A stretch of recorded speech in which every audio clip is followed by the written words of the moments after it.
Entonces, bueno, vamos a tener como temas que se van a tocar el psicodiagnóstico, modelo cognitivo de la depresión, instrumentos de evaluación sobre la intervención cognitiva y la intervención conductual, para lo cual les voy a pedir que estemos activos por el chat para poder participar activamente sobre algunas consultas, dudas y volver a recordarles que nos centremos en el tema, ¿no?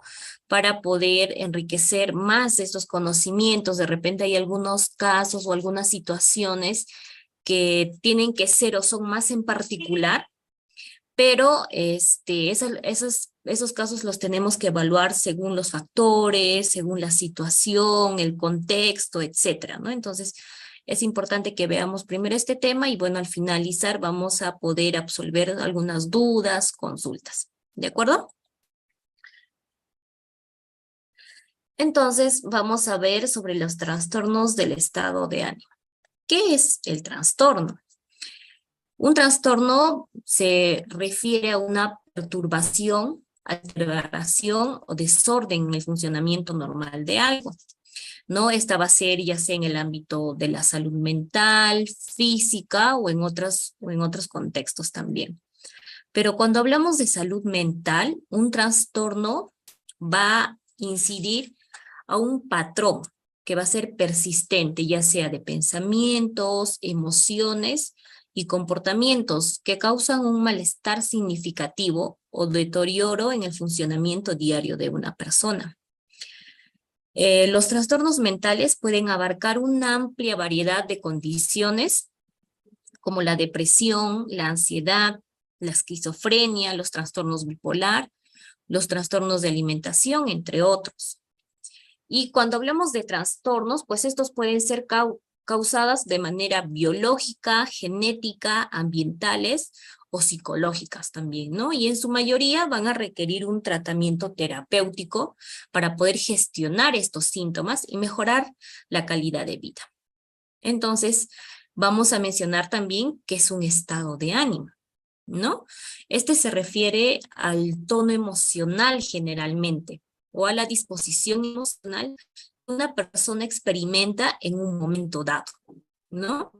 En cuanto nosotros mencionamos sobre el estado de ánimo, esta va a ser o va a referirse a cómo una persona se siente en términos de sus emociones básicas. Y dentro de las emociones, pues tenemos la felicidad, la tristeza, la ira, el miedo, la tranquilidad, entre otros. El estado de ánimo puede influir en cómo percibimos y respondemos a diferentes situaciones en nuestra vida cotidiana. Es así que va a manifestar las diferencias en las emociones, en el sentido de que es más duradero y general, ¿no? Mientras que en cuanto a las emociones van a ser respuestas más inmediatas a estímulos específicos, mientras que el estado de ánimo, bueno, es una actitud emocional que puede persistir durante horas, días o incluso más tiempo. Eh, las fluctuaciones dentro del rango normal en el estado de ánimo son comunes, pero cuando estos cambios en el estado de ánimo son persistentes, intensos y afectan negativamente el funcionamiento diario de una persona, podrían indicar la presencia de un trastorno, que ya hemos visto, ¿no? En este caso, pues, el trastorno del estado de ánimo, como la depresión o el trastorno bipolar. Entonces, ¿qué es el trastorno de ánimo, no? El trastorno de ánimo, bueno, es el también conocido como trastorno del humor o también conocido como trastornos afectivos. ¿Y qué significa afecto? Pues significa estado emocional que se expresa a través de gestos y expresiones faciales, ¿no? Y estas van a ser en cuanto a nuestras emociones que nosotros vamos a ir manifestando. Por ejemplo, la tristeza y la alegría son parte de nuestra experiencia habitual de una vida cotidiana y estas van a diferir en la depresión y la manía que caracterizan a los trastornos del estado de ánimo. vamos a mencionar que la tristeza es una respuesta natural frente a la pérdida o derrota de algo, ya sea el desengaño, algún trauma, alguna situación catastrófica que nosotros hayamos pasado. ¿De acuerdo? ¿Quién no se ha sentido triste cuando de repente en algún momento nos hemos sacado mala nota? Cuando nuestras expectativas eran, no, definitivamente yo en esta oportunidad voy a sacarme un 20, un 18, pero nos sacamos un 10, un 9, ¿no? Y hay una situación, hay un sentimiento de derrota en este caso, ¿no? Y vamos a mencionar que la aflicción o el duelo va a ser una reacción normal, habitual ante una separación o una pérdida, como por ejemplo la muerte de un ser querido, ya sea el divorcio o el desengaño amoroso. Generalmente vamos a mencionar que el duelo y la pérdida no causan depresión persistente, excepto en personas predispuestas a padecer trastornos del estado de ánimo o del humor. En algunas personas, ya sea la pérdida de un ser querido, puede causar una depresión más persistente e incapacitante que se ha denominado como el trastorno de duelo prolongado. El diagnóstico del trastorno del estado de ánimo se realiza en los casos en que la tristeza o la euforia son demasiado intensas y va a aparecer acompañado de otros síntomas que van a ser característicos, ¿no? Donde vamos a ver la limitada capacidad de llevar una vida normal, ya sea en el nivel físico, social, laboral, ¿no? Hemos escuchado mucho, por ejemplo, a pacientes con depresión que tienen dificultad para poder, presentan dificultad para poder relacionarse con las demás personas y se ve afectado la parte social e incluso el que puedan ser incorporados a la parte laboral, ¿no? Presentan dificultad para poder incorporarse, socializar, cumplir con las metas porque tienen diferentes situaciones, presentan diferentes pensamientos y por lo tanto van a presentar esta dificultad, ¿no? Ya no va a haber el disfrute de actividades, ¿de acuerdo? Y bueno, vamos a ver eh, dentro de los estados de ánimo, vamos a ver tres trastornos, ¿no? Los más comunes, los más conocidos, que es el trastorno bipolar. El trastorno bipolar, que antiguamente se llamaba como enfermedad maníaco-depresiva. Los episodios en este caso van a alternar con episodios de manía o en una forma menos grave de la manía, que se va a llamar la hipomanía. Y la manía se va a caracterizar por una excesiva actividad física y sentimientos de euforia muy desproporcionados en relación a la situación. Y en cuanto al trastorno ciclotímico, se alternan episodios de euforia relativamente leves, ¿no? Y breves también. Y aquí se van a dar los episodios, como son episodios leves y breves en cuanto a la tristeza, va a ir asociado con la depresión, ¿de acuerdo? Y bueno, el trastorno de la depresión, que es un sentimiento de tristeza o disminución del interés del placer de las actividades, como les mencionaba hace instantes, ¿no? Que se convierte en un trastorno cuando es lo suficientemente intensa como para poder interferir en el funcionamiento normal de la persona. Entonces, ¿cómo podemos saber si esta persona padece de este trastorno, no? Vamos a mencionar de que ya no, algo muy principal que es en el tema de la depresión, que no va a disfrutar esta actividad, ¿no? Actividades cotidianas, actividades diarias, y van a ir presentándose ciertos síntomas, ciertos signos, ¿de acuerdo? Muy bien. Entonces, continuando, vamos a ver acerca del diagnóstico. Nosotros, ¿cómo podemos definir, no? ¿Cómo podemos saber que esta persona si presenta lo que es el trastorno bipolar, el trastorno depresivo, trastorno ciclotímico y no solamente estos trastornos, sino otros trastornos que están, por ejemplo, la anorexia, la bulimia, no sé, etcétera, ¿no? Entonces, para esto vamos a utilizar el psicodiagnóstico. Este es un proceso utilizado muchísimo en lo que es en nuestro campo, ¿no? En el campo de la psicología y en el campo de la psiquiatría, que esto nos va a ayudar a evaluar, identificar y comprender los problemas emocionales cognitivos y de comportamiento de una persona, de nuestros pacientes. Y este proceso, bueno, va a consistir en la recopilación sistemática y la evolución de información que va a ser muy relevante, ¿no? Que la persona nos va a brindar.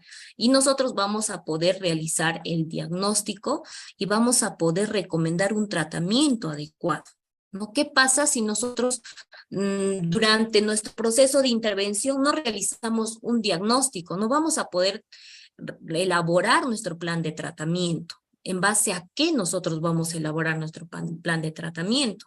¿No? Tenemos que tener nuestro diagnóstico, partimos cuál es la problemática que tiene nuestro paciente, bajo qué situación, realizo diferentes o utilizo diferentes instrumentos para poder recabar esta información y yo poder armar mi plan de tratamiento adecuado. Y mediante este plan de tratamiento adecuado voy a poder psicoeducar a mi paciente también para que pueda adherirse al tratamiento, ¿no? Porque es muy importante que nuestros pacientes tengan una adherencia al tratamiento para que estos puedan cumplir con las actividades, tareas, todos los recursos que se les va a brindar para que puedan cumplir y en un punto dado, pues se le pueda dar de alta, ¿no?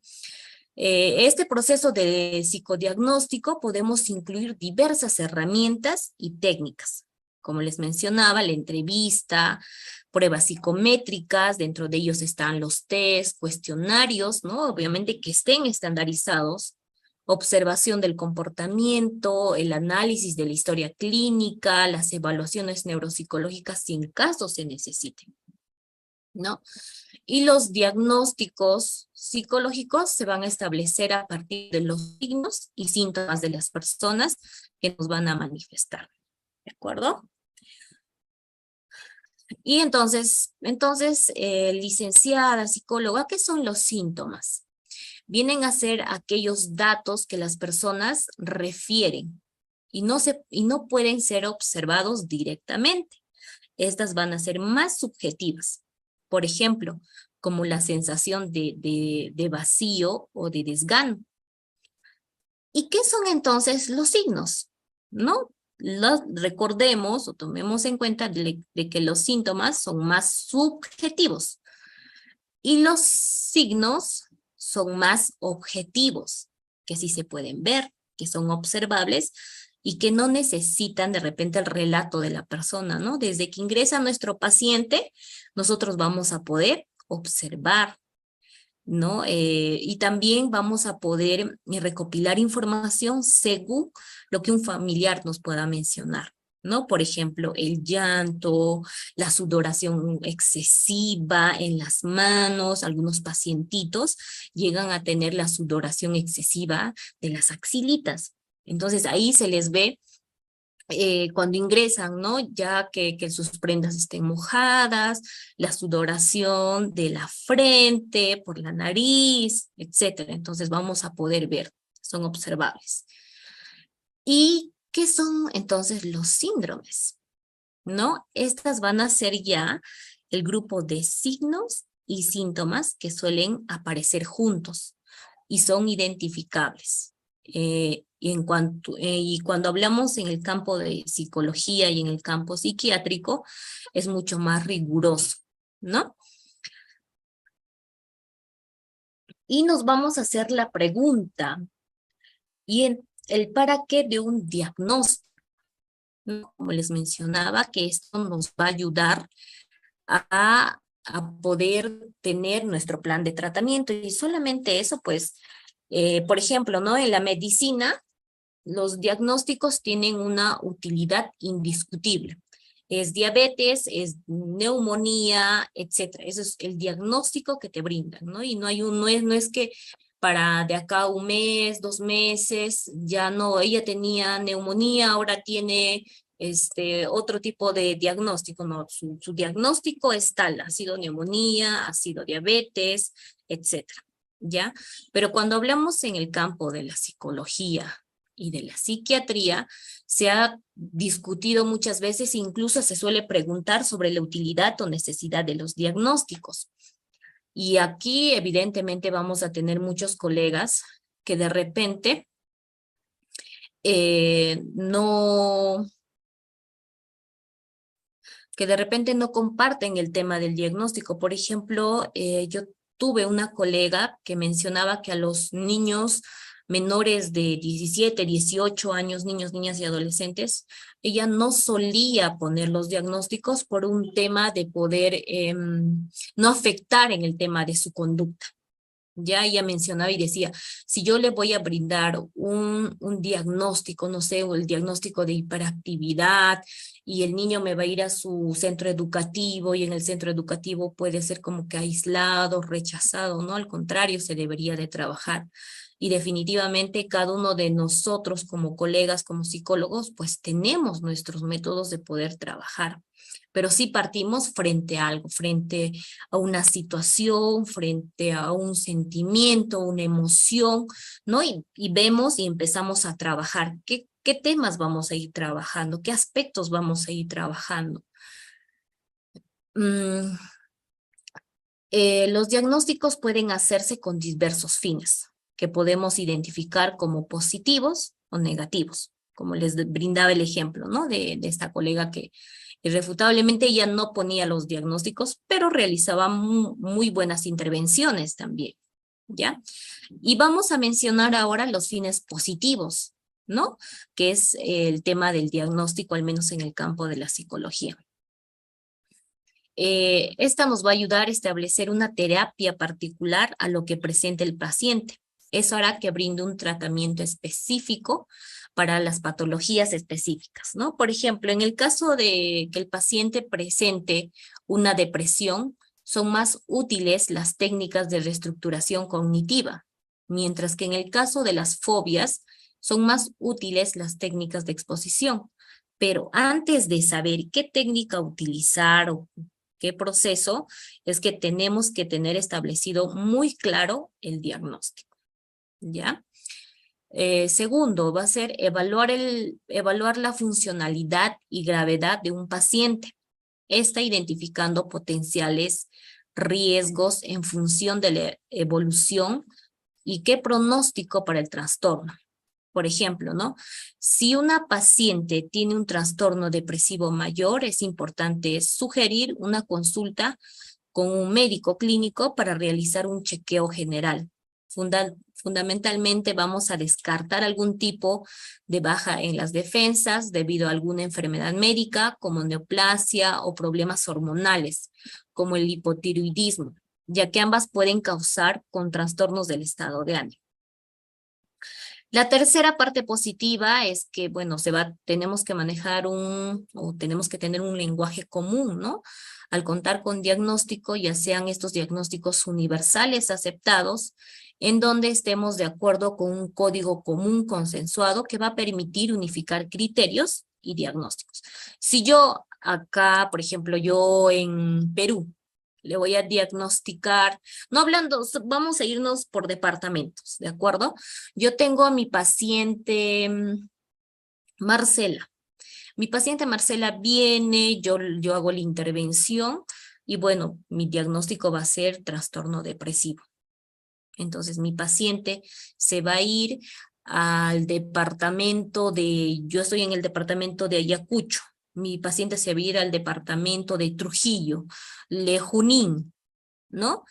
Y va a ir con este diagnóstico y va a poder continuar el tema de su intervención, porque ya hay un diagnóstico, ¿no? La intervención o la colega que le vaya a atender en el departamento de Junín, pues va a mencionar y va a decir cuál ha sido su diagnóstico, cuál ha sido, si ha trabajado, qué temas ha ido trabajando, ¿no? Y es por eso que se menciona sobre los diagnósticos y los criterios unificados. Y finalmente, bueno, va a permitir tomar decisiones relacionadas con campos específicos. En muchas oportunidades se realizan psicodiagnósticos o entrevistas para evaluar a una persona, ya sea pedido de la escuela, la justicia o la empresa. Y bueno, en estos casos los diagnósticos nos permiten conocer ciertos rasgos de la personalidad o problemáticas específicas.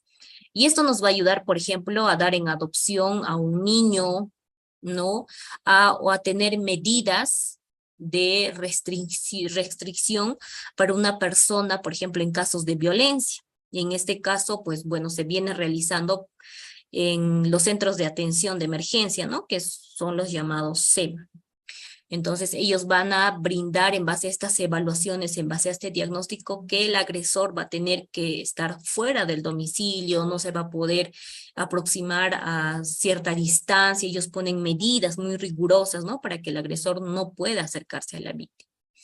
Entonces, también esto nos va a servir para poder tomar en cuenta esto, ¿no? Y bueno, nos puede solicitar el centro educativo, el poder judicial, la fiscalía, ¿no? Por ejemplo, en las demunas, yo sé que muchos han escuchado sobre las demunas. En esos casos también, ¿no? Nos piden que evaluemos a los niños, niñas y adolescentes para ver cuál es su situación, no solamente del niño, sino de la familia con la que se rodea, ¿no? Para que se puedan establecer planes de trabajo familiares ya en este caso. Y bueno, estos diagnósticos los vamos a poder encontrar. Nosotros, a ver, voy a preguntar, yo sé que están muy activos aún. Voy a preguntar y por favor por el chat me pueden ir contestando. ¿Dónde podemos encontrar los síntomas, signos de nuestros pacientes que acuden a consulta? A ver si me puedan escribir en el chat, por favor.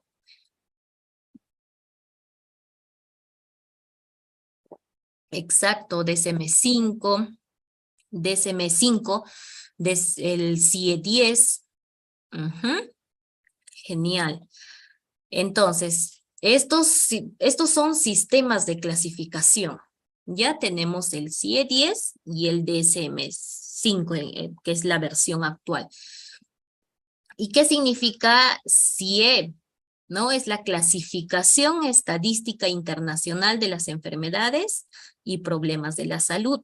Y el número 10 significa lo que es la edición. ¿En qué número estamos, no? En la 10. Me parece que ya se viene trabajando el CIE 11, ¿no? Y el DSM son las iniciales que son abreviaturas, ¿no? Que es el Manual de Diagnóstico Estadístico de los Trastornos Mentales. Igual se encuentra en la 5ª edición. Y el CIE-10 fue confeccionada, fue realizada, fue elaborada por la Organización Mundial de la Salud. Y esta ha sido publicada en 1992. ¿Ya? Ahí podemos encontrar los códigos, documentos e instrumentos relacionados con la parte clínica y la investigación. Y bueno, el DSM ha sido publicado en 1994 por la Asociación Americana de Psiquiatría y es un sistema de clasificación de los trastornos mentales que tienen la intención de proporcionar descripciones claras, precisas de las categorías para poder categorizar, ¿no? Nuestros diagnósticos. Dicho eso, vamos a pasar a lo que es el modelo cognitivo de la depresión. La terapia cognitiva fue diseñada por Aaron Beck, que más o menos ha sido publicada o se ha realizado por el año 60 y 70, ¿no? Que ha sido lo ha planteado como un abordaje estructurado, ¿ya? Entonces, Beck postula que la depresión es unipolar, no endógena, donde los individuos tienen una vulnerabilidad cognitiva que se dispara ante situaciones estresantes de la vida, ¿ya? Y esta vulnerabilidad se encuentra dentro de un conjunto de esquemas negativos y desadaptativos. Se mencionan que en la depresión hay un mal funcionamiento del procesamiento de la información debido a esto, ¿no? A la activación de creencias nucleares, que van a ser profundas por acontecimientos o situaciones importantes de la vida de nuestros pacientes o del individuo, ¿no? Que estas van a conducir a síntomas fisiológicos, emocionales o conductuales disfuncionales también. Y en relación a las causas pueden ser debido a numerosos factores, puede ser genéticos, bioquímicos, evolutivos, de personalidad, ambientales. ¿De acuerdo? Entonces, vamos a observar aquí este pequeño cuadro que ha sido postulado también, ¿no? Por Aaron Beck, quien lo ha diseñado, ¿ya? Lo que prima aquí en este modelo es que en la sintomatología es la activación de esquemas negativos y las distorsiones cognitivas, ¿ya? Independientemente de cuál haya sido la causa de la depresión. Entonces, en este cuadro que nosotros tenemos, que estamos observando, es que Aaron menciona, ¿no? Que la depresión, un momentito, que la depresión se expresa mediante el contenido cognitivo de la parte negativa. Van a tener pensamientos catastróficos, distorsiones, etc. Y como mencionaba, ¿no? ¿Cuáles son las causas? Estas causas pueden ser ambientales o genéticas, pero que va a ser una predisposición a una vulnerabilidad y que va a generar esquemas negativos de uno mismo, del mundo y del futuro. A lo que Aaron Beck llama la tríada cognitiva, a estos tres de acá, ¿ya? A estos tres de acá de los esquemas negativos, uno mismo, el mundo y el futuro, que se les va a pasar a continuación a explicar también, ¿ya?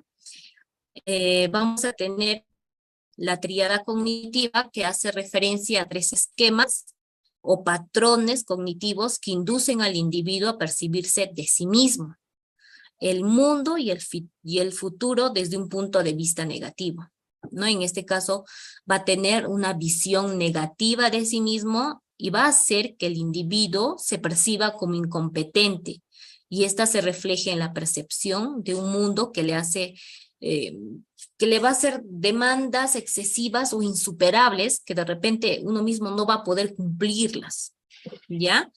Y en cuanto a la visión negativa del futuro es de desesperanza, debido a lo que percibe o experimenta en el presente, y solo se va a centrar en las dificultades o el sufrimiento. Esta tríada cognitiva son síntomas que suelen aparecer en los cuadros depresivos. Una de ellas está la falta de motivación, deseos de suicidio, pasividad, dependencia, falta de energía, etc. ¿No? También tenemos las distorsiones cognitivas. ¿Qué son las distorsiones cognitivas? Yo sé que hay muchos colegas aquí que lo utilizamos para nuestros tratamientos, ¿no? Es como que vamos a ayudar a nuestros pacientes a que puedan identificar estas distorsiones y se puedan trabajar no solamente dentro del consultorio, sino también en la parte externa, que pueden ser en sus casas, en el campo laboral, etcétera, para que puedan afrontar nuestros pacientes estos pensamientos o esquemas, ¿ya? Los esquemas negativos vienen a estar activos en los individuos depresivos, que les llevan a cometer una serie de errores en el procesamiento de la información o distorsiones cognitivas, que por una parte van a facilitar que se producen a la hora de percibir la información del medio y por otra van a permitir al depresivo mantener la validez de sus creencias, ¿no? Acá vamos a mencionar que Beck a un inicio ha identificado 6 distorsiones, pero con el pasar de los años han realizado diferentes investigaciones que luego pasaron a ser 11, luego actualmente tenemos identificado 17 distorsiones, ¿de acuerdo? En el material que se les va a brindar, vamos a poder facilitarles estas distorsiones, ¿ya? pero ahora les vamos a mostrar, por ejemplo, estas distorsiones, estas 4 distorsiones que tenemos, ¿ya? Una de ellas es la inferencia arbitraria, que es saltar a las conclusiones, que es el proceso, y dentro de sus definiciones está, ¿no? El proceso de obtener una conclusión negativa en ausencia de evidencia empírica suficiente que la avale.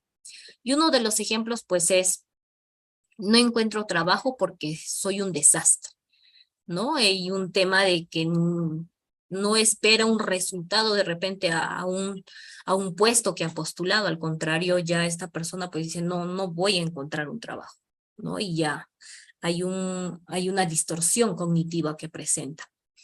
En el tema catastrófico, proceso de evaluar el peor resultado posible de lo que ocurrió o va a ocurrir, ¿no? Y menciona que es peor, bueno, dentro de los ejemplos que tenemos es peor que no lo intente porque fracasaré y será horrible, ¿no? Vemos cómo este pensamiento constantemente va a estar con nuestros pacientes.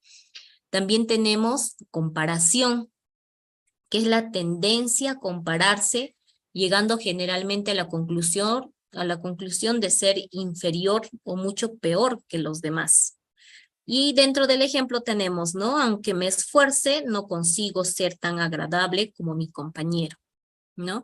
Y algo que quiero mencionar aquí, seguramente lo hemos ido tocando, lo hemos ido viendo también, y es un tema de que nosotros, por ejemplo, me han llegado muchos casos de hermanos, llegan, ¿no? Viene el paciente con su padre, por ejemplo, en este caso un paciente de 10 años, y constantemente este pacientito pues manifestaba de que los padres, ¿no?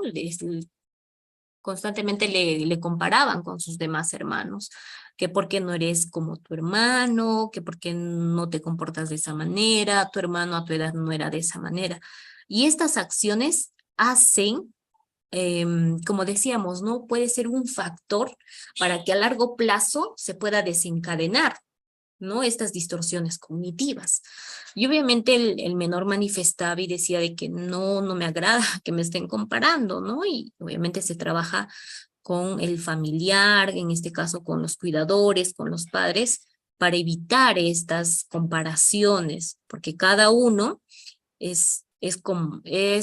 tiene diferentes características, diferentes conductas, diferentes comportamientos.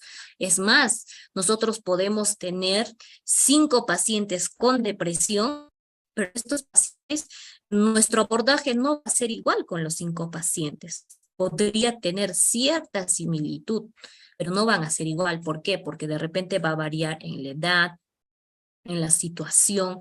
De repente voy a tener un paciente que ha pasado por un engaño.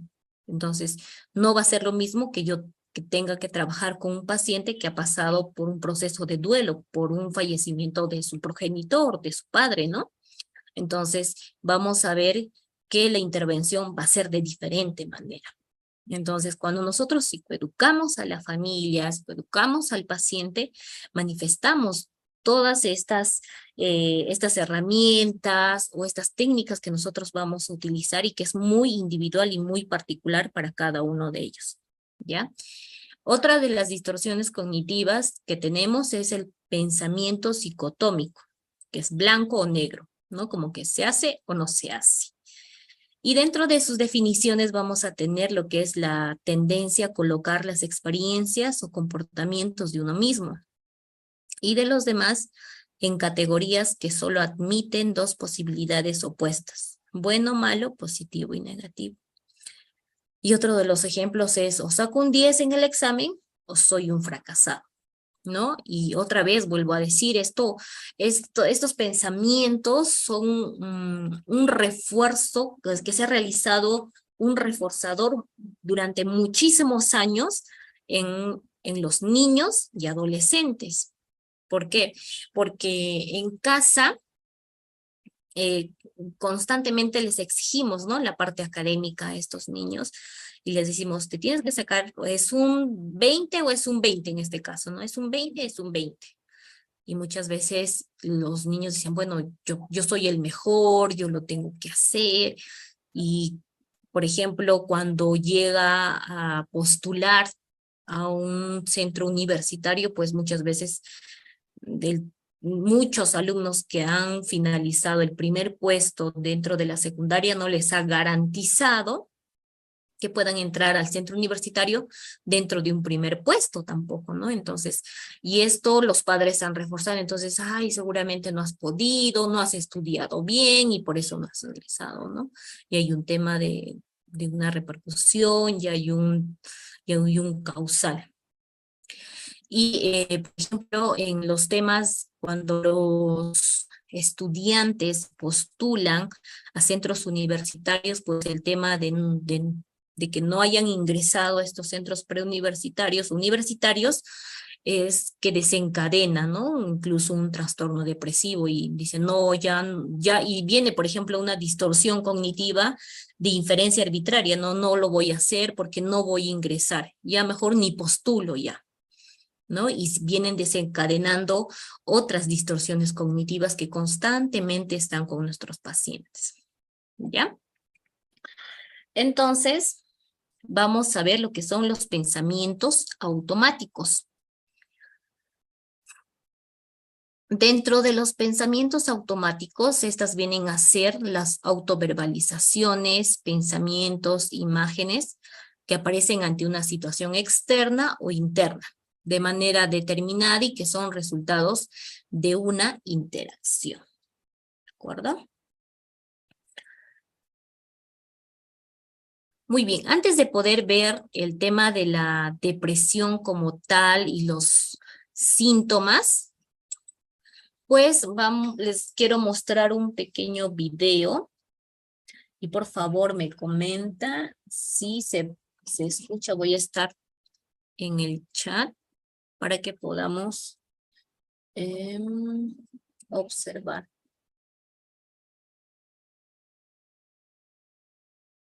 No se escucha. Un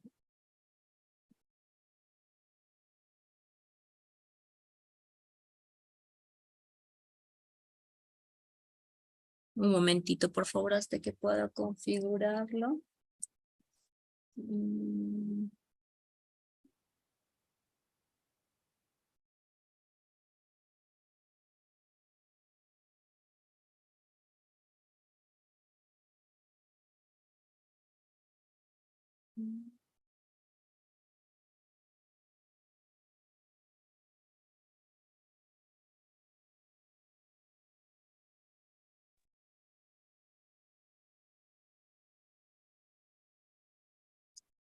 No se escucha.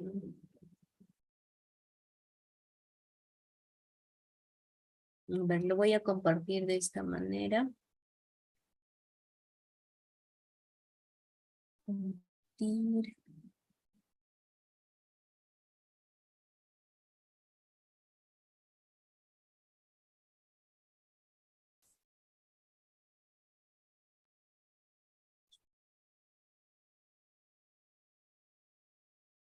De la cama. Me obligaba a comer.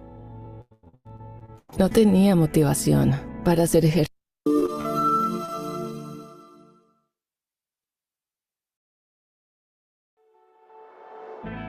No podía levantarme de la cama. Me obligaba a comer.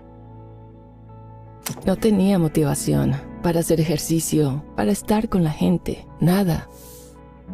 En verdad me gustaba tocar el piano, pero cuando estaba deprimido no me interesaba tocarlo. Pensaba que ya no tenía razones para seguir aquí.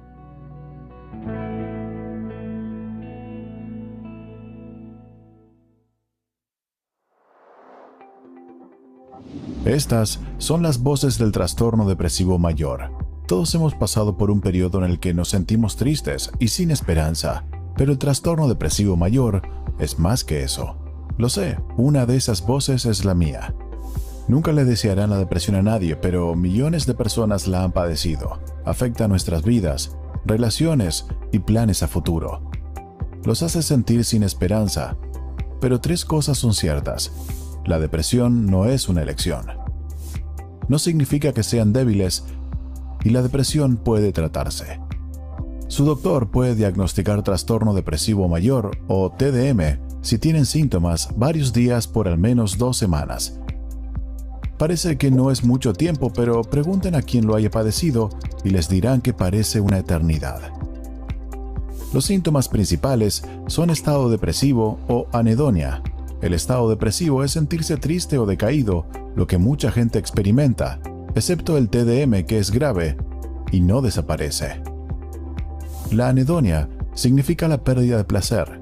En mi caso, tocar el piano siempre me hizo feliz, y cuando me deprimí, ya no quería tocar. Los demás síntomas del TDM incluyen cambios en el apetito y peso. Pueden aumentar o disminuir. No tenía apetito y me forzaba a beber esas bebidas proteicas de lata para no pasar hambre. La culpa. Es más que la culpa típica que todos sentimos de vez en cuando. Con TDM, la culpa te hace sentir despreciable. Se apodera de tus pensamientos. Problemas de sueño. Algunos no pueden dormir o despiertan muy temprano y ya no reconcilian el sueño. Otros duermen todo el día. Dificultad para pensar o concentrarse. Me costaba mucho trabajo tomar decisiones. Era frustrante para mis amigos. No podía evitarlo. Permanecer impaciente o agitado o muy lento. Sentía que vivía en cámara lenta. Fatiga. Sentirme cansado todo el tiempo era devastador. No tenía energía para nada. Pensamientos suicidas. Esta es la parte de la depresión que es peligrosa. Si ustedes o alguien que aman tienen pensamientos sobre lastimarse o suicidarse, busquen ayuda inmediata. Llamen al 911 o llamen al teléfono o chat de Prevención Nacional del Suicidio, que siempre está disponible. Aunque el TDM es doloroso, hay esperanza. Existen tratamientos funcionales para la depresión. Hable con su doctor o especialista en salud mental. Pidan ayuda.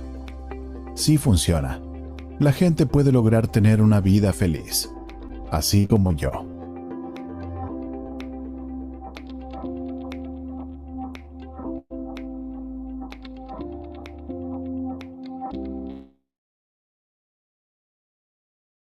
Muy bien, entonces, a ver, vamos a escribir al chat que a partir del video que hemos observado, ¿a qué conclusión podemos llegar? Se les va a facilitar el link del video también dentro de los materiales, ¿de acuerdo? Que se les va a brindar.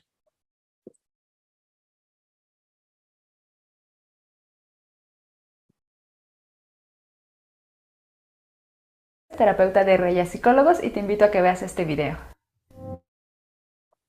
Un momentito.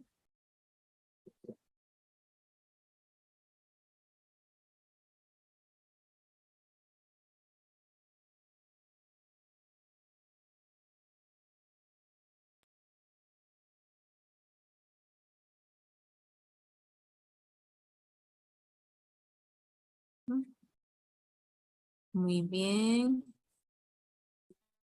Ajá. Hay un usuario que menciona que no tiene acceso aún. Ahí la compañera ha mencionado, hay 2 números telefónicos, seguramente al finalizar les va a indicar cómo pueden acceder a estos materiales y también al aula para que puedan tener, ¿no? estos materiales, ¿de acuerdo? Nancy dice, cuando sentimos que no podemos con nuestros problemas, tenemos que pedir ayuda, acudir a un profesional, apoyar a quienes presentan estos síntomas y signos. La familia debe estar atenta a las señales. Muy bien explicado. Para darle el soporte. Ujú. Muy bien.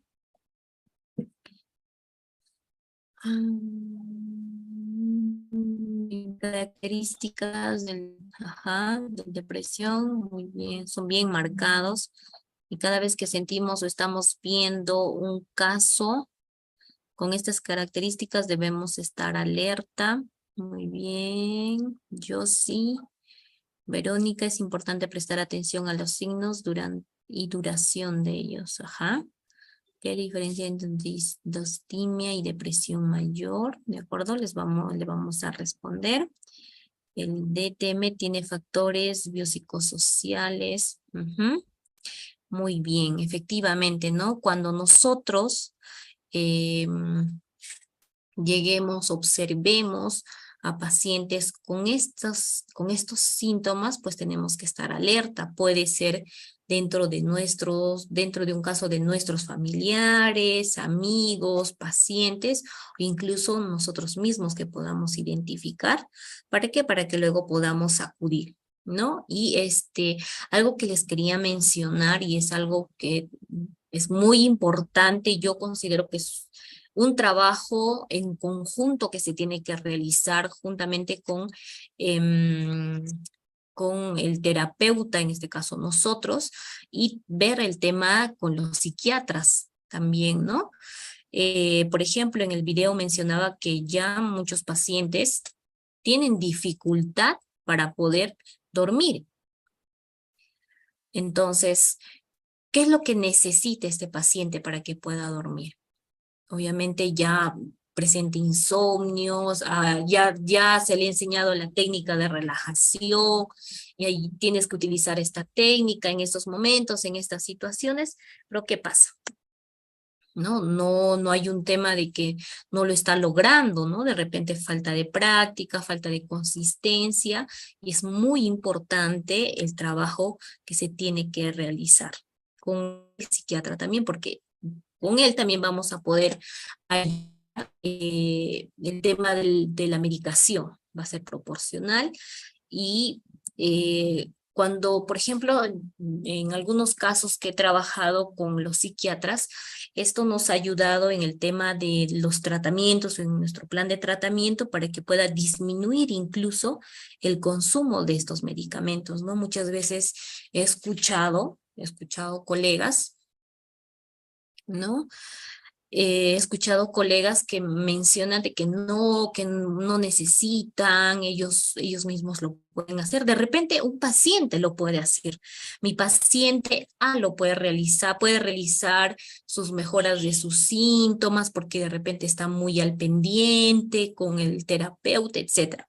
Pero no todos, porque recordemos que cada paciente viene con diferente situación, con diferentes disparadores, lo vamos a llamar así, ya con diferentes activadores para que puedan despertar estas conductas, ya estos pensamientos que también ya hemos visto. Entonces, es muy importante que se pueda realizar este trabajo multidisciplinario entre los profesionales que ameriten que se tiene que trabajar. ¿De acuerdo? Muy bien, entonces, ya en el video lo ha mencionado, vamos a volver a reiterar. La depresión es un trastorno mental grave, ¿no? Que afecta el estado de ánimo, los pensamientos, las emociones y el comportamiento de una persona. Las personas que sufren de depresión experimentan una sensación persistente de tristeza profunda y una pérdida de interés de las actividades que antes disfrutaban, ¿no?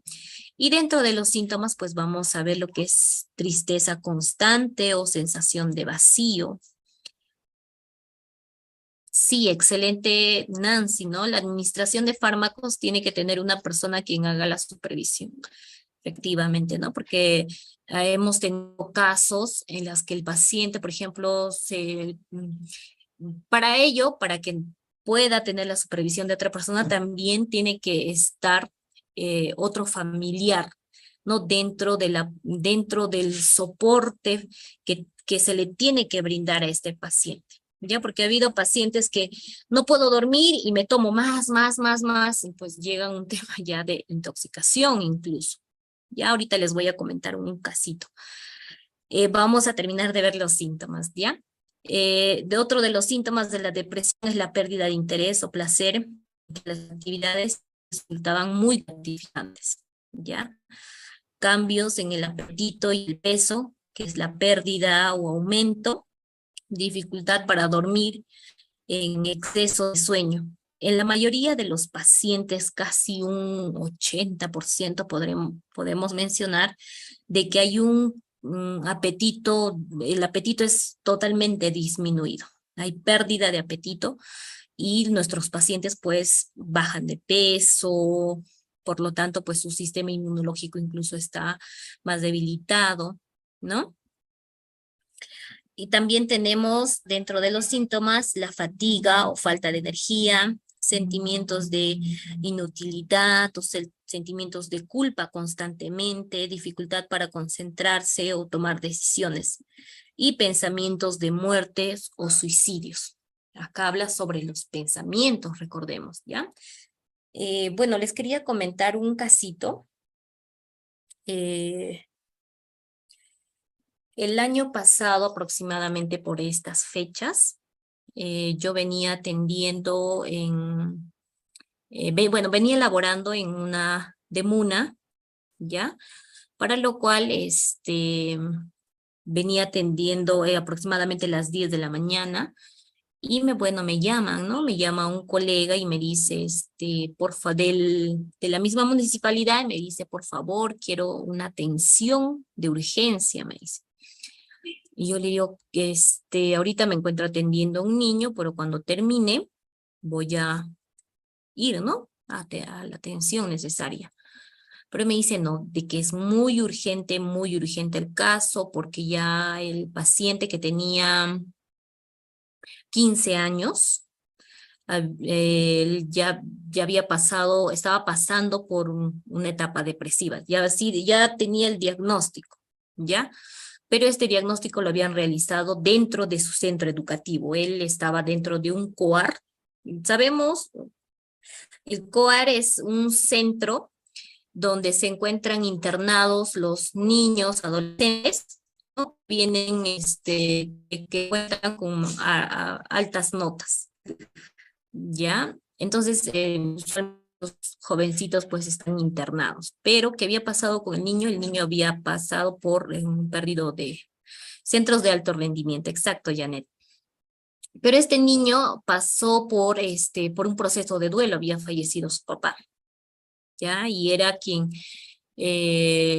tenía mayor cercanía a él, quien era apegado a él, incluso que por un tema del padre, porque le había convencido al jovencito, es que llega a entrar a este centro. Rindió el examen, ingresó y bueno, venía estudiando en este centro, ¿no?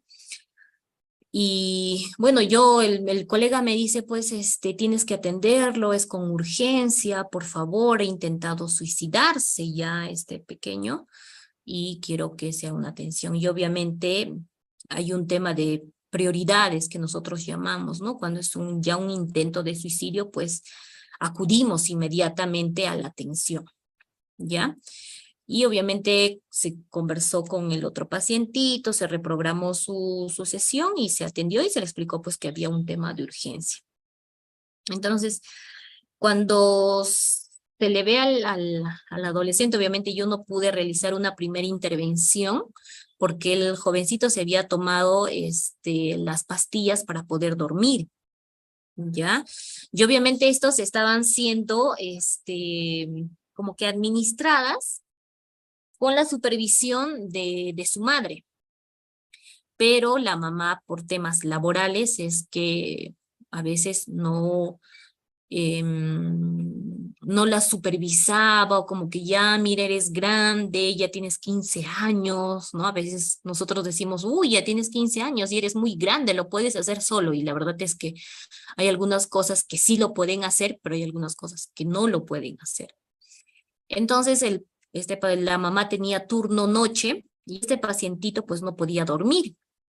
Y lo que había hecho era tomarse unas 5 pastillas, ¿no? Al punto de quedar inconsciente y se había desmayado. Y quien lo había visto era su hermanita de 8 años, ¿no? Que llama a los vecinos y los vecinos hacen un llamado a serenazgo y este jovencito ha sido llevado por emergencias que tuvo que realizarse una limpieza.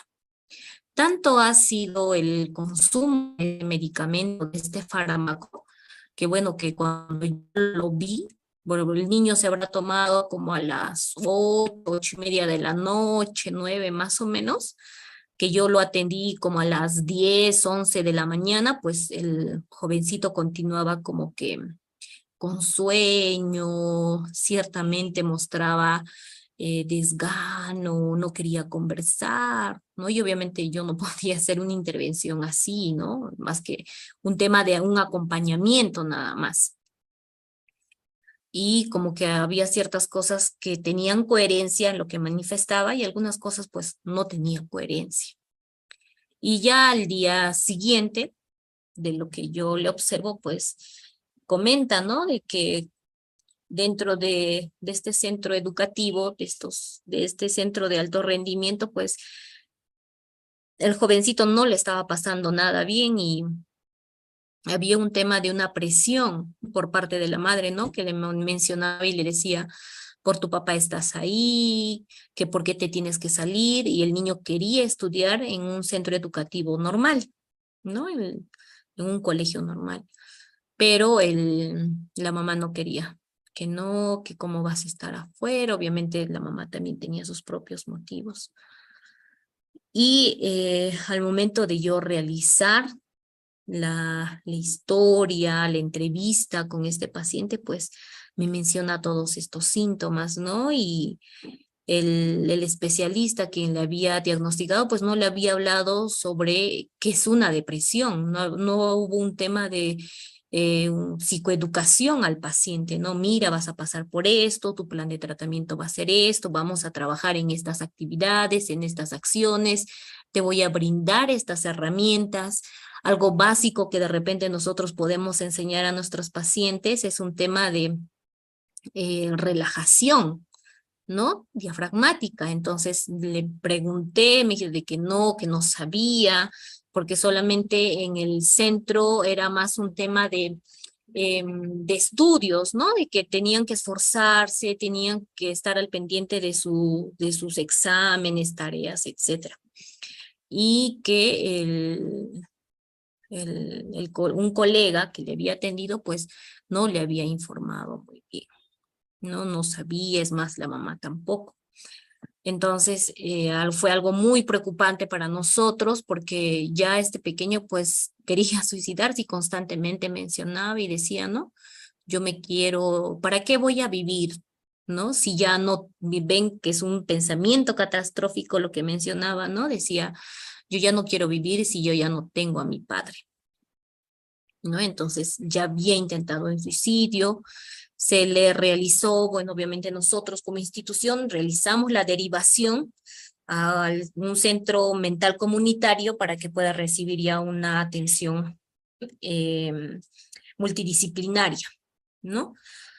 Y pues nos comentaron que obviamente el menor estaba llevando su tratamiento, pero tenía sus recaídas y nosotros como terapeutas tenemos que estar preparados para este tipo de situaciones también, de qué manera lo podemos afrontar. Y muchas veces es que nos limitamos a poder comentar sobre este tema de las recaídas, ¿no? Particularmente y yo les comparto, ¿no? Abiertamente de que cuando se atienden a los pacientes, se les comparte sobre este tema de las recaídas, ¿no? Porque es parte de su mejoría, es parte de la evolución que está realizando nuestro paciente. Igual cuando vengo atendiendo a niños, adolescentes, se les informa a los padres, ¿no? Y se les manifiesta y se les dice, probablemente de acá a un tiempo vaya a presentar una recaída en estas conductas. Y lo que vamos a hacer es estar preparados y que a veces la familia piensa, no, ya está tomando medicamento, ya está yendo a la psicóloga, nosotros acá le estamos apoyando, entonces ya va a mejorar. No es así, es que para mí el tema de una recaída, digo, wow, está avanzando mi paciente, entonces con esta recaída vamos a realizar otra vez las estrategias, las metodologías para que pueda continuar avanzando. Y efectivamente, ¿no? De lo que de repente al mes tenía una recaída, 2 recaídas, al tercer, cuarto mes va a tener una recaída. Y de repente a la siguiente ya va a estar mucho más fortalecido nuestros pacientitos. ¿Ya? Entonces, estar al pendiente de nuestros pacientes, de nuestros familiares, que es un tema bastante delicado, ¿no? Bastante delicado por la cual cada uno de nosotros podemos afrontar incluso, ¿ya? Entonces, vamos a ver lo que es los instrumentos de evaluación, ¿no? Igual acá les voy a pedir que me puedan escribir en el chat cuáles serían los instrumentos de recolección, ¿no? Para la evaluación, para saber qué es lo que tiene nuestro pacientito, ¿de acuerdo? A ver, escribimos en el chat.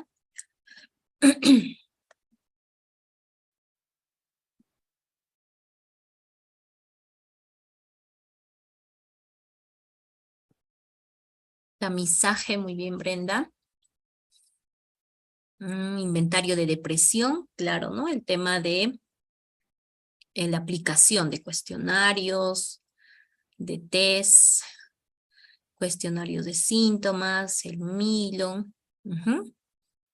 Muy bien, el test, entrevista, anamnesis, Beck, test de Beck, Zoom. En realidad, a medida que van pasando los años, vemos y encontramos diferentes cuestionarios, test, inventarios, donde podemos utilizarlos, ¿no? Podemos utilizarlos para una mejor intervención.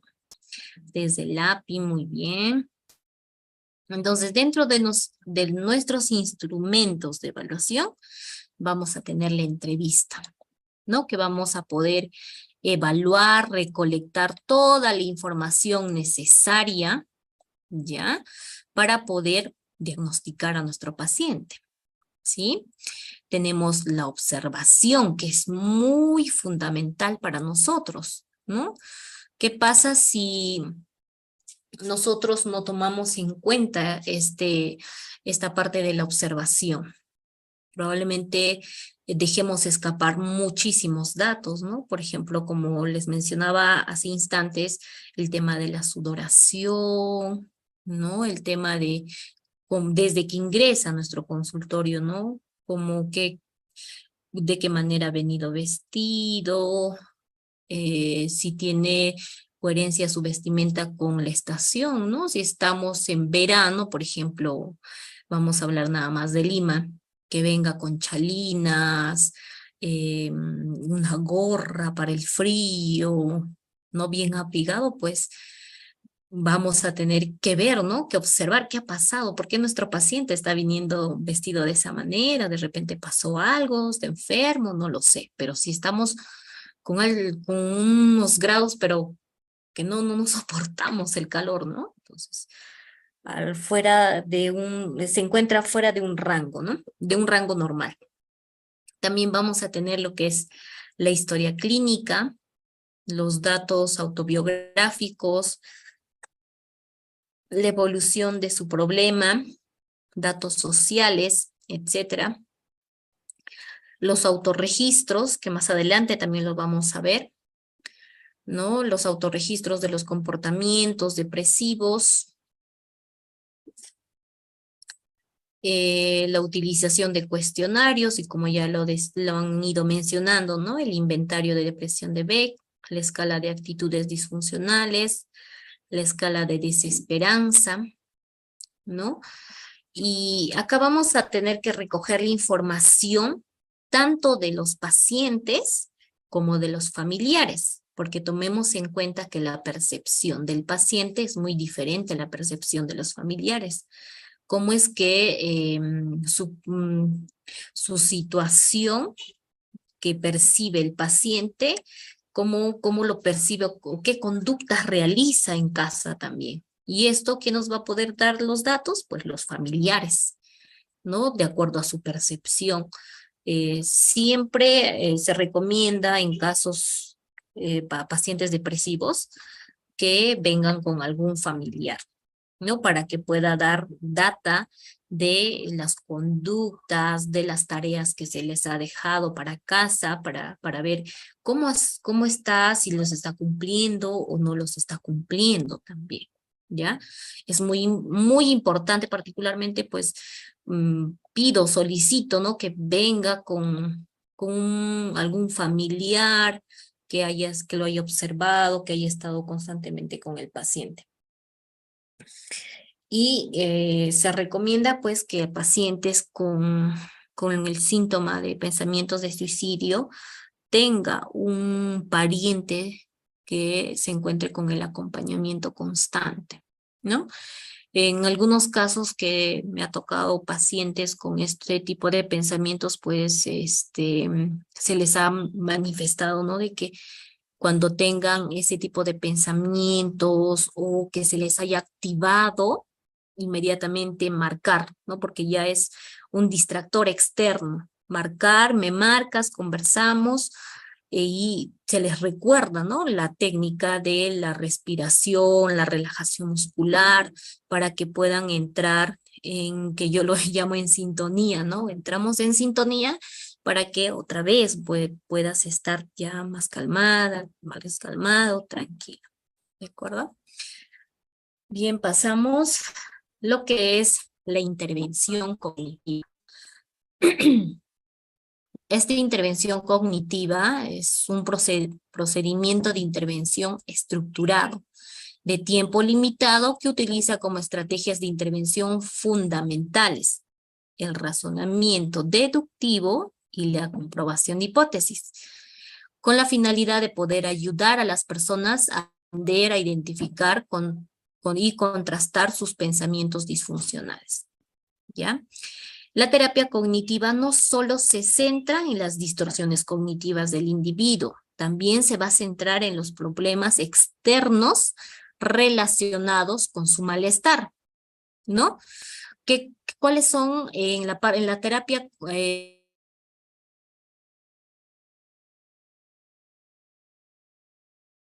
las conductas? Entonces, no solamente se le puede intervención cognitiva, una terapia cognitiva, sino que va a ir de la mano con la terapia conductual también, ¿ya? Nosotros tenemos que o utilizaremos diversas herramientas para que el paciente pueda corregir la modificación de sus patrones cognitivos. Y también para que el paciente tome decisiones y realice la búsqueda de soluciones a sus demandas y problemas ambientales, que eso es lo que queremos nosotros, ¿no? Cuando atendemos a un paciente. Tenemos dos objetivos fundamentales, que es el objetivo a corto plazo es eliminar los síntomas y las creencias disfuncionales que presenta el paciente. Y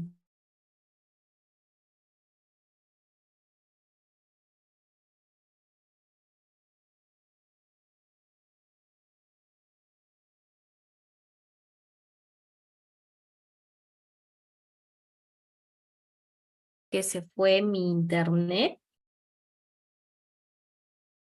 y si me escuchan, por favor me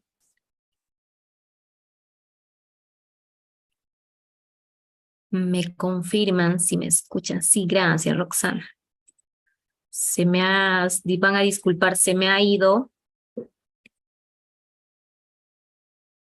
el internet por unos segundos.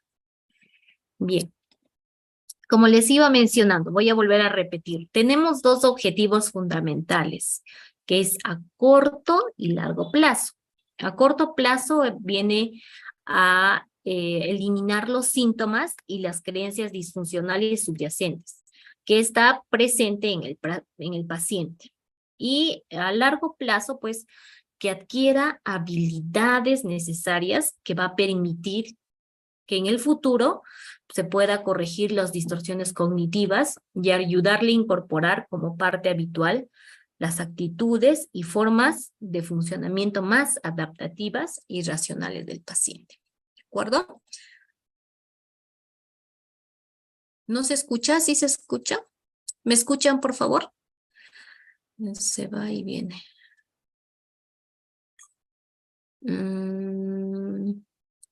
Ya, ¿sí me escucha? Ah, genial, gracias. Ya. Muy bien, entonces vamos a pasar a la siguiente.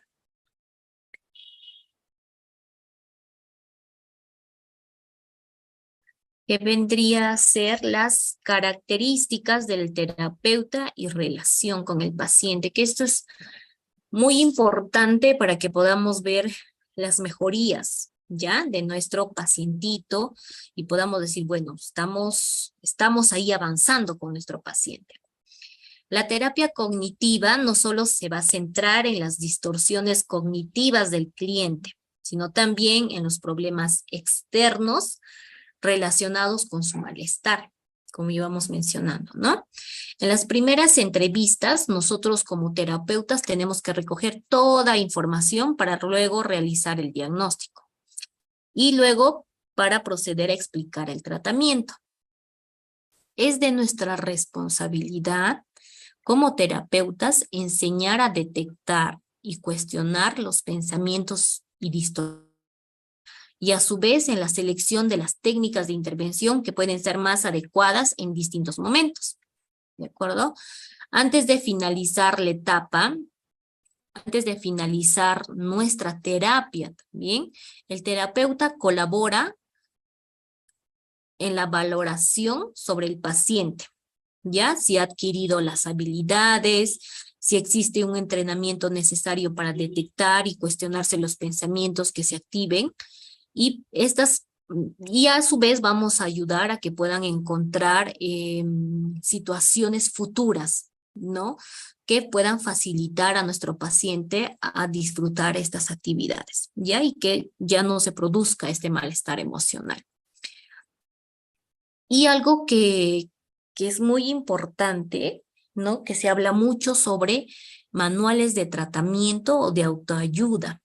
Este tema de me automotivo, detecto sobre mi depresión, en realidad he visto muchos libros, ¿no? Sobre estos temas, lo cual definitivamente estos libros pues han sido creados en un rango general, ¿no? No específicamente, de repente, ese libro yo lo pude haber leído, ¿no? Y hay muchos pacientes que vienen y me dicen, he leído tal libro, no me ha ayudado, me siento de esta manera, etcétera. Y la verdad uno dice, pero ¿por qué? Si tienes la facilidad, ¿no? ¿Cuánto te ha costado el libro? Me ha costado ciento tantos, incluso me menciona. Pero mira, viniendo a consulta ya tenías para 2 sesiones, ¿no? De repente te pudimos haber ayudado mucho más que ese libro. Es que la verdad es que esos libros no están específicamente diseñados para un paciente en específico, un paciente en particular,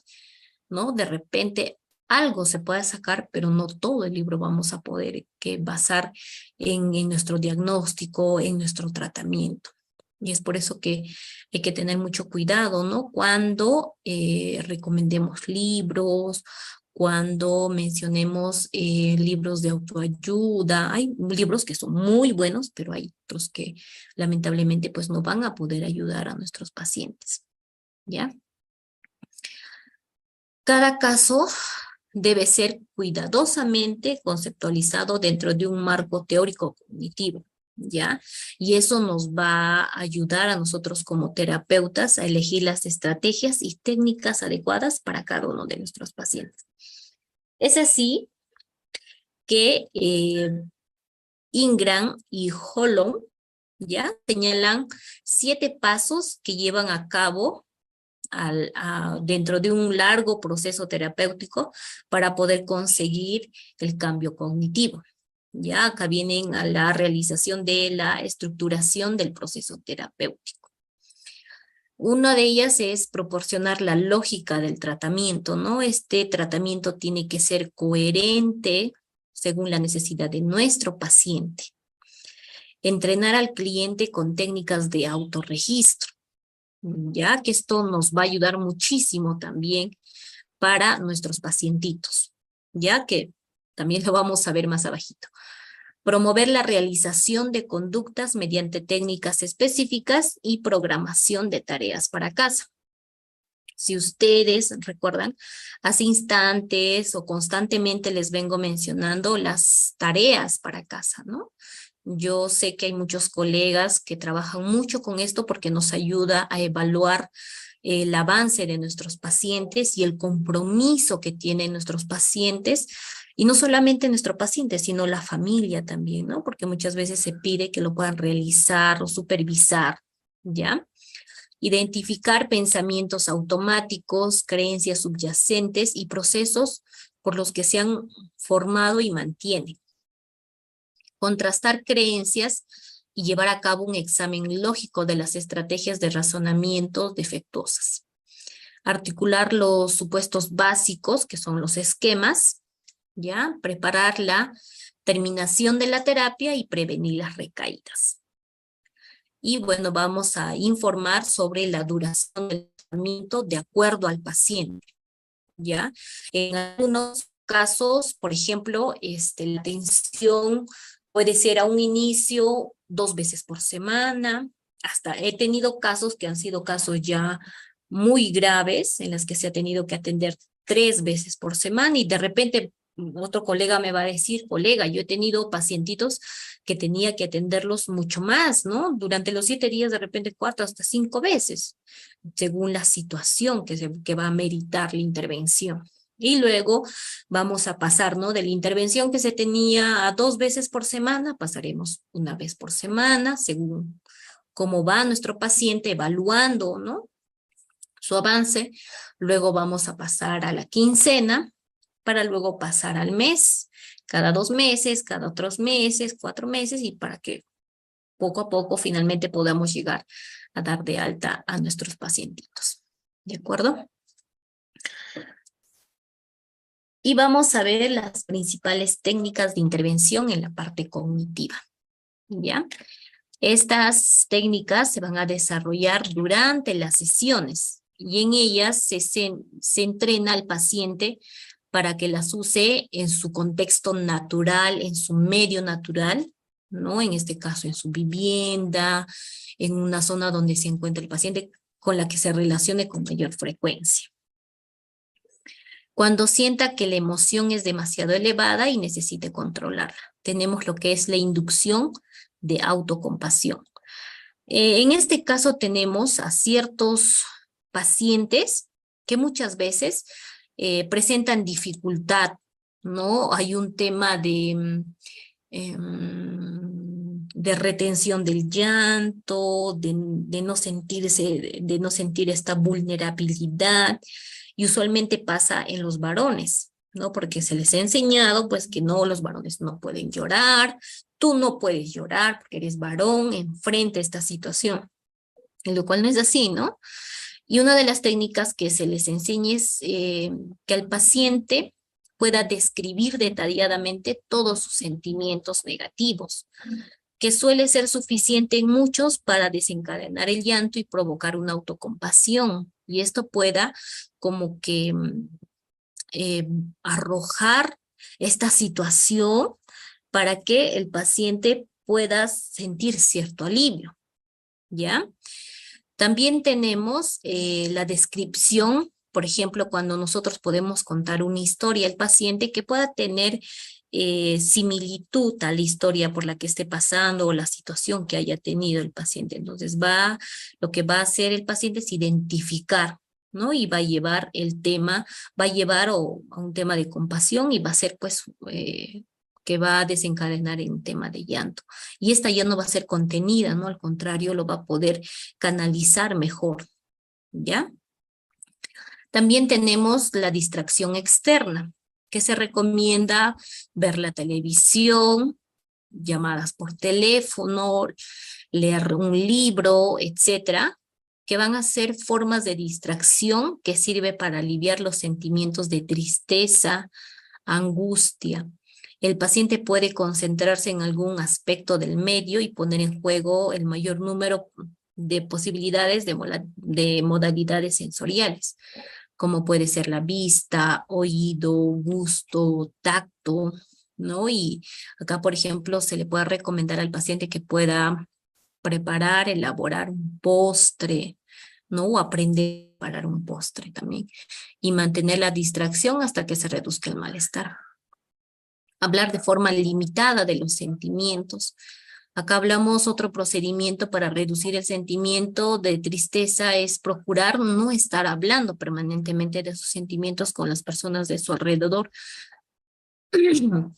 Las personas que han pasado por una etapa de duelo, por una etapa de pérdida, pues se les recomienda, ¿no? De que hay un cierto límite para poder dialogar, conversar sobre esa situación que ya afrontó, pero que no vaya a ser repetitivo y constantemente, ¿no? Y muchas veces las demás personas pues no lo abordan como tal. Ay, sí, pues ha fallecido tu papá, qué tristeza, qué pena, cómo te estarás sintiendo, ¿no? Y eso incrementa muchísimo. Evitar verbalizaciones internas catastróficas, ¿no? De incapacidad con un tema de no puedo soportar tanto sufrimiento, que es constantemente que nuestros pacientes se repiten, ¿no?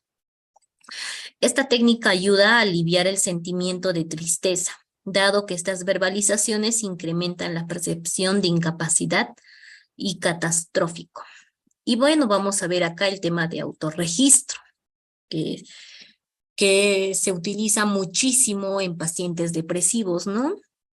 Esta técnica se utiliza desde las fases iniciales para recoger información sobre el estado emocional del paciente a lo largo del día y conocer ante qué situaciones, personas o conductas se incrementa o disminuye el malestar, así como para analizar el grado de dominio y el grado de las actividades que llevan a cabo.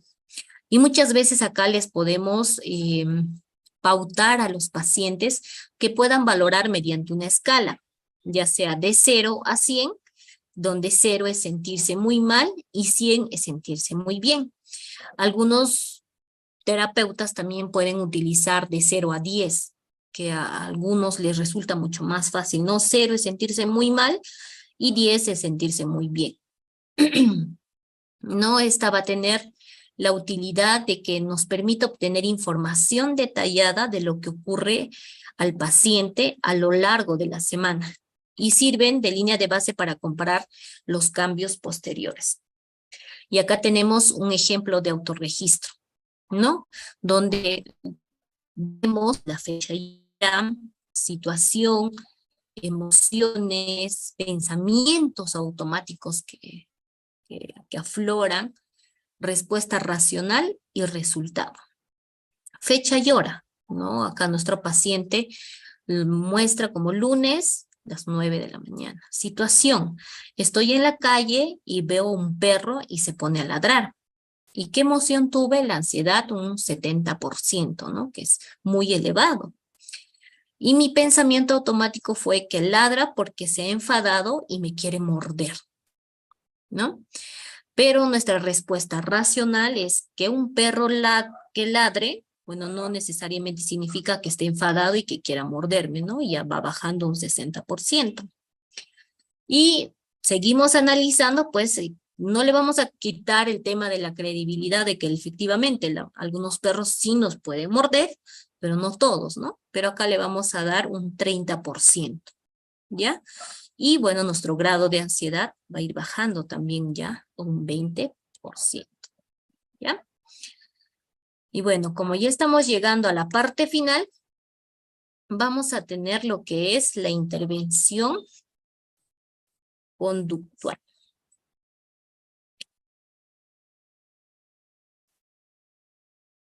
La intervención conductual se toma en cuenta las teorías conductuales de la depresión hacia los reforzadores y hacia las contingencias ambientales, ya hacia la parte externa. El objetivo de esta intervención principalmente es que las terapias estén orientadas a la parte conductual, que implica el aumento del refuerzo positivo que va a recibir el individuo. Por ejemplo, se requiere que los pacientes observen normalmente sus actividades, su estado de ánimo y pensamientos. Y se anima a los pacientes a que se planteen objetivos alcanzables con el fin de asegurar unas primeras experiencias satisfactorias y concederse a sí mismos recompensas para alcanzar sus objetivos. Los enfoques conductuales van a implicar un entrenamiento diseñado para remediar distintos déficits de habilidades de los pacientes deprimidos, ¿no? En este caso podemos trabajar el entrenamiento en habilidades sociales, en el entrenamiento en asertividad. ¿De acuerdo?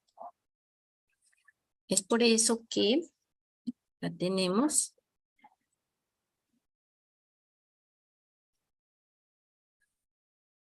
El aumento de las actividades agradables y disminución de las desagradables, que es lo que nosotros queremos, ¿no? Para que nuestro paciente pueda estar mejor. Y bueno, acá vamos a citar a Lewinson y a sus colaboradores, que ellos mencionaron que la relación significativa de la depresión son con bajas tasas de refuerzo positivo y con altas tasas de experiencias aversivas, ¿ya? Nuestro tratamiento debe estar formulado y debe desarrollarse con un programa conductual muy estructurado.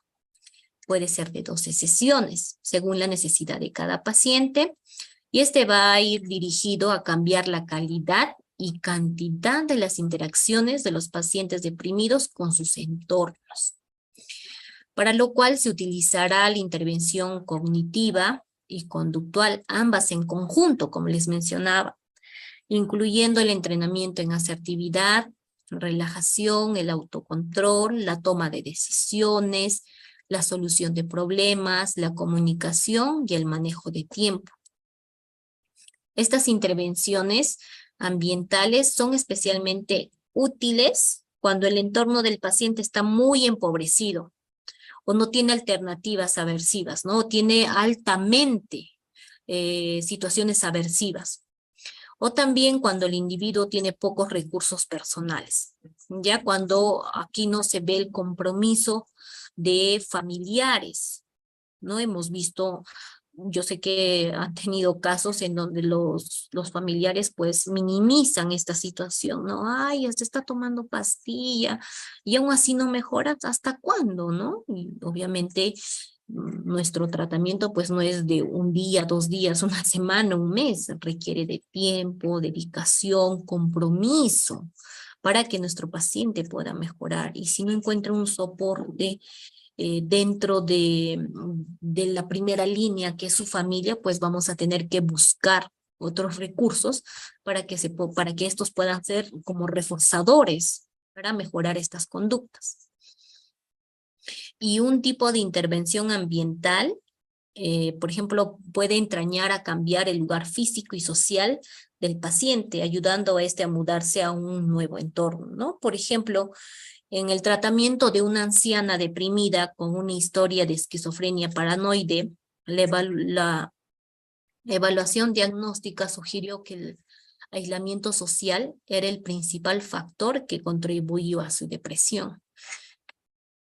En muchas veces, cuando hablamos de personas de la tercera edad, pues existen familiares que no ven necesario que estas personas o estos adultos puedan estar en un ambiente o puedan salir a un tema de distracción, ¿no? Y al contrario, los encierran, les ponen una enfermera, alguien que les pueda cuidar y pues se encuentran en un proceso de aislamiento, ¿no? Y podemos ver cómo este proceso, según el diagnóstico que se ha sacado, que se ha evaluado, se recomienda que pueda cambiar de entorno y pues va a tener muchas mejorías, ¿no? Y también vamos a mencionar que las posteriores intervenciones nos tenemos que dedicar a aumentar la frecuencia y el disfrute de las actividades que antes sentían, ¿no? Y ustedes mencionarán, por ejemplo, nosotros, que no tenemos este diagnóstico de la depresión, pues disfrutamos, por ejemplo, el desayunar, el almorzar, ¿no? Es muy agradable para nosotros. Sin embargo, para estas personas, pues hay una pérdida de apetito. ¿Por qué? Porque ya no lo disfrutan esta actividad. Son situaciones que podemos decir que ya no tiene ganas de comer, pero ¿por qué, no? Y es porque está atravesando este proceso que ha desencadenado, tuvo la pérdida de su padre, entonces ha ido desencadenando estas emociones y que bueno, posteriormente se vuelve un tema ya de trastorno de depresión, ¿no? El objetivo de la sesión final de nuestro tratamiento va a consistir en fomentar la capacidad del paciente para mantener su nivel de estado de ánimo y prevenir la depresión futura.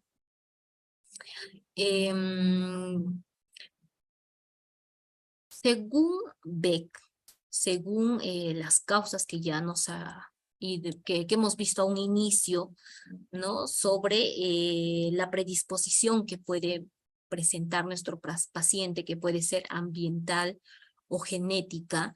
Yo tuve un caso de una señora de 40 años aproximadamente, tuvo el fallecimiento de su padre, y pues esto ha sido, a lo que ha desencadenado ha sido pues posterior una depresión. Ya ha sido muy intenso la depresión, se le ha tenido que ayudar con tema de medicación, con sus fármacos que tenía que tomar la paciente, y no se veía el compromiso de la familia, ¿no? Que ha ayudado muchísimo a la recuperación. Sin embargo, también esta paciente tenía pues un hijo mayor, y por ejemplo, este paciente también tuvo una depresión. Ya tuvo depresión porque, bueno, no pudo lograr el ingreso a un centro universitario. Entonces, ¿qué podemos mencionar? Podemos mencionar, miren, la mamá tuvo depresión, el hijo tuvo depresión. Puede ser una predisposición ambiental o genética. A ver, ahí en el chat,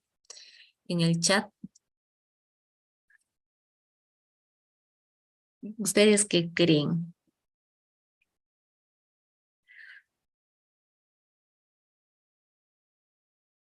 Ambiental, genética.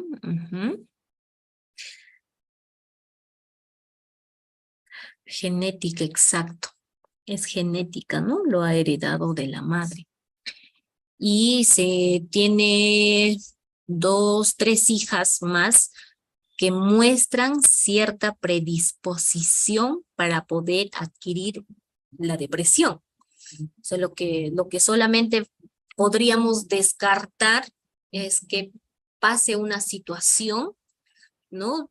Obviamente los hermanos son muy diferentes, tienen edades diferentes, la situación, el contexto, el momento es diferente, pero podría ser como un activador para este trastorno, ¿no? Y probablemente pues una de sus hijas también podría pasar por este tipo de diagnóstico, ¿no? Entonces es genético, ¿ya? Es por eso que nosotros vamos a ir viendo lo que es técnicas también en el tema conductual, ¿ya? El objetivo de la sesión final de nuestro tratamiento va a consistir, ¿no? En eso, en fomentar la capacidad de los pacientes para poder mantener su nivel de estado de ánimo y se pueda prevenir la depresión a futura, ¿ya? Y bueno, vamos a ver lo que son nuestras técnicas también, ¿no? Lo que es el entrenamiento en relajación.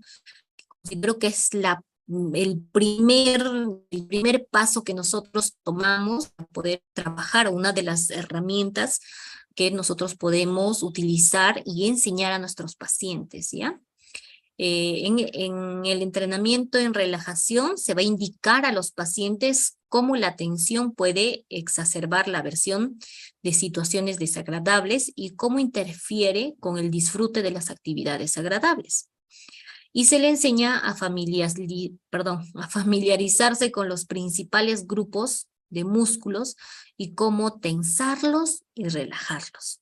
Se anima al paciente a que practique la relajación 2 veces al día y que lleve un registro sobre las mismas, ¿no? Acá, como podemos tener, otra vez utilizamos el tema del registro, ¿no? Para ver cuál es el cumplimiento, el compromiso que va a tener nuestros pacientes.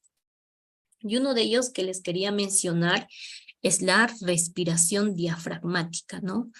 Inhalamos, este aire se va a llevar al fondo de los pulmones, se va a inflar o se va a levantar nuestro abdomen para luego expulsar, ¿no? Y va a contraer nuestro abdomen. Cuando nosotros enseñamos a nuestros pacientes, a ver, ¿en qué lugar tú te sientes mejor? Parado, sentado, echado, donde tú lo puedes realizar, donde te sientas lo más cómodo posible, ¿ya? Vamos a ver sobre los acontecimientos aversivos, ¿no? Sobre la terapia pasa luego enseñarle a pacientes a enfrentarse con los acontecimientos aversivos. Los pacientes subreaccionan a menudo ante los acontecimientos desagradables y permiten que interfieran con el disfrute de las actividades agradables.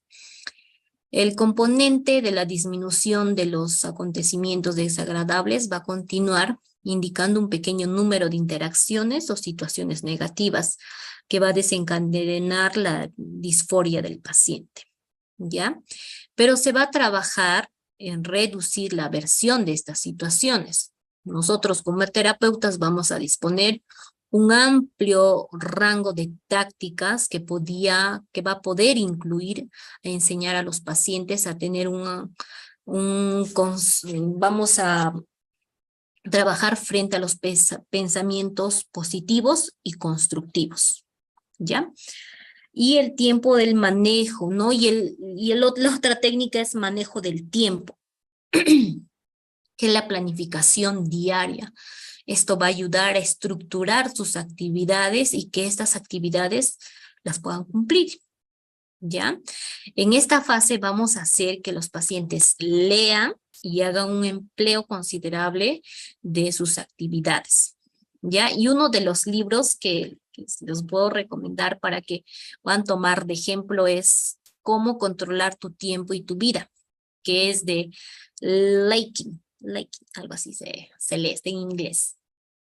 Ya igual dentro del material que se les va a facilitar, ahí está el libro también para que lo puedan conseguir y lo puedan leer, ¿ya? Los individuos deprimidos normalmente hacen un mal uso de su tiempo, ¿no? No planifican las actividades y por consiguiente no les gustan arreglar las cosas. Entonces, esto del manejo del tiempo pues va a ser de muy útil para nuestros pacientes, ¿ya? Este entrenamiento tiene como objetivo ayudar a los pacientes a lograr un mejor equilibrio entre las actividades y que quieran realizar las actividades que piensan hacer, ¿no? Yo pienso hacer dichas actividades, entonces me las programo y las realizo, ¿no? Entonces nosotros nos preguntamos, ¿no? Entonces, para que pueda llevarse a cabo este entrenamiento o esta herramienta, pues es que va a ayudar a la planificación, ¿no? Va a ayudar a la planificación a nuestros pacientes para que lo puedan desarrollar. Pero nosotros inicialmente podemos ayudar a nuestros pacientes a que lo puedan realizar. Lo podemos realizar en consulta, ¿no? De qué manera se puede estructurar, cómo se puede realizar, para que luego ya pueda ser como una actividad en casa, ¿ya? Y lo puedan realizar ellos y nos pueda traer posteriormente y revisarlo también, ¿ya? El aumento de las actividades agradables. Mira, recién estoy revisando mi chat, no he podido revisar. Aumento de las actividades agradables vamos a ver acerca de las actividades de la planificación diaria, que es útil para poder programar acontecimientos agradables y específicos. ¿Ya? Esto nos va a ayudar a los pacientes a que puedan aumentar su tasa de actividades agradables. Se pone el énfasis en plantear objetivos concretos para conseguir ese aumento y para desarrollar planes específicos, ¿ya? Sobre las cosas que van a hacer nuestros pacientes. Y estos comienzan evaluando sus estados de ánimo y registrando la ocurrencia de las actividades agradables y desagradables en sus programas de actividades que van a ser diarios. Entonces, estos autorregistros vamos a poder tener también, por ejemplo, cómo podemos registrar, ¿no? En base a los acontecimientos agradables que ha ido teniendo nuestro paciente. Y las puntuaciones pueden ser de 0, que no ocurrió hoy, 1, que ocurrió pero fue neutro, y 2, que ocurrió y fue muy agradable. ¿De acuerdo? Entonces, estas técnicas nos van a ayudar a que nosotros podamos brindar estas herramientas a nuestros pacientes y podamos tener mejorías, avances dentro de nuestro proceso de intervención terapéutico que vayamos a tener. Bien, entonces hemos llegado a la parte final de nuestra exposición de este curso especializado, para lo cual se les va a facilitar los materiales, ya para que lo puedan tener, lo puedan leer. Igualmente se les va a facilitar un libro también. Sí, le voy a dar pase a mi compañera para que les pueda indicar sobre a qué número se pueden contactar. ¿De acuerdo? Te doy pase. Gracias.